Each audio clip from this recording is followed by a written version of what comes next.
وشيليها فوق راسك وفوق راس ولادك، لان حضرتك شغاله تقولي ولادك مش مستريحين، لازم تعلمي ولادك ان يحترموا جدتهم ويشيلوها. ازيكم؟ انا مطلقه، ومن بعد الطلاق قررت ان انا هروح اعيش عند امي، عشان خاطر امي طلبت مني ان انا اروح معاها، بحكم ان هي ارمله دلوقتي وواحده كبيره ومحتاجه حد يونسها. فبعد ما خدت القرار ده قررت ان انا اوضب حاجات كتير جدا في الشقه عندها واغير حاجات عشان خاطر انا واولادي نبقى عايشين مستريحين وكل حاجاتنا موجوده. المهم قررت ان انا اتكفل بكل حاجه لامي، من تعب، من علاج، من مصاريف للضيوف اللي بيجوا عندها، حتى ضيافة اخواتي لما بيجوا عندها انا اللي ببقى ملزمة، وهي خلاص اتعودت ان كل حاجة روحي هاتي هاتي هاتي. لما لقيت الوضع كده والوضع بقى ضغط عليا ومحدش من اخواتي شايف اي حاجة خالص ولا معبرني، فقررت ان انا بكل سهولة ان انا اروح اجر شقة بره واخد اولادي واروح اعيش فيها. يا دوب اول ما رحت واجرت شقة لقيت مامتي سابت الشقة اللي هي كانت قاعدة فيها وجت قعدت معايا. حسيت ان انا مفيش اي تغيير خالص، بل بالعكس، ان انا زودت عليا ايجار شقة انا اخدتها. المهم اتكلمت مع اخواتي وقلت لهم انتوا ايه رأيكم لو كل واحد فيكم ياخدها حتى اسبوع واحد عشان خاطر امكم تعبانة، وفي نفس الوقت ان يشيلوا عليا عشان خاطر الظروف اللي احنا فيها بقت صعبة، وفي نفس الوقت الاولاد عندي مش واخدين راحتهم. كل واحد اتحجج وطلع لي بحجج وكبر دماغه وما بقاش فارق معاه حاجة.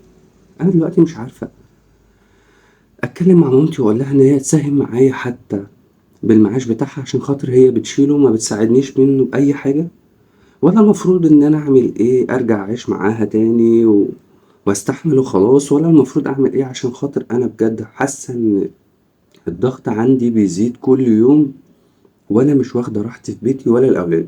فاتمنى من حضرتك ومن الناس اللي عندك ان يساعدوني ويقولوا لي المفروض اتصرف ازاي وايه اللي المفروض ان انا اعمله.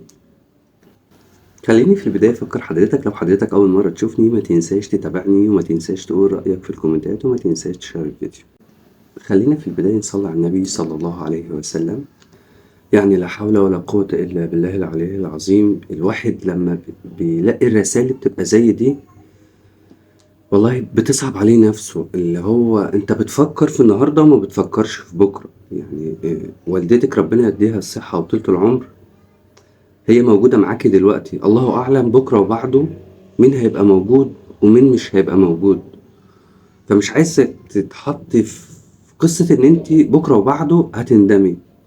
خليني أخش في الموضوع على طول وأقولك إن انتي لأ، ارجعي تاني شقتها وشيليها فوق راسك وفوق راس ولادك، لأن حضرتك شغالة تقولي ولادك مش مستريحين، لازم تعلمي ولادك إن يحترموا جدتهم ويشيلوها، وانتي تكوني أول واحدة بتعملي كده عشان كما تدين تدان. ما هو لما حضرتك بتقول ان ولادك مش مستريحين فطبيعي جدا ان هيبقى العكس صحيح. فاتمنى من حضرتك ان حضرتك تفهمي الكلام دوت وبكل وضوح. انت هترجعي شقة مامتك تاني وتشيليها فوق راسك وتصرفي باللي موجود، وتتكلمي مع مامتك وتقولي لها ان هي تساعدك بجزء بسيط عشان الظروف اللي احنا فيها، واخواتك لما يجوا البيت يجوا ومعاهم حاجاتهم وطلباتهم في اليوم اللي هيقضوه. او ممكن في اقتراح تاني ان انت لو حابة ان انت تقعدي في شقة مستقلة مفيش اي مشكلة خالص، اتفقي برضو مع اخواتك ان كل واحد يجي بعياله يقعد اسبوع معاها في شقتها. وانا شايف من وجهة نظري ان انت تقعدي مع مامتك افضل وتعيشي باللي موجود وتعيشي بامكانياتك، واكيد اكيد ربنا هيديك الاجر والثواب على اللي انت بتعمليه ده. يعني انا من وجهة نظري ده الافضل وده الاحسن. انت مالكيش دعوة باخواتك، والله اللي بيعمل النهاردة بيلاقيه بكرة، اللي مش عايز يعمل ده بقى ده حسابه عند ربنا.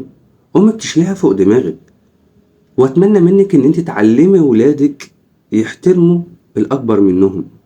مش تقول ان اولادك مش واخدين راحتهم، ده دي تتشال فوق راس، يعني مش عايز اقولك جزمتها فوق راسنا. لو ما زرعتيش ده في ولادك النهارده مش هتلاقيه، مش هتلاقيه في اي يوم. يعني انا الكلمه دي ضايقتني قوي ان ولادك مش واخدين راحتهم. يعني ده انت المفروض تعلميهم ان هم يشيلوا ستهم دول فوق دماغهم.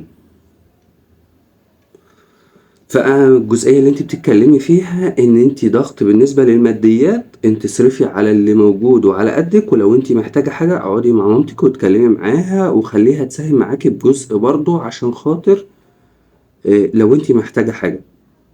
وخليكي بجحة كده مع اخواتك، اللي يجي يجيب حاجاته معاه.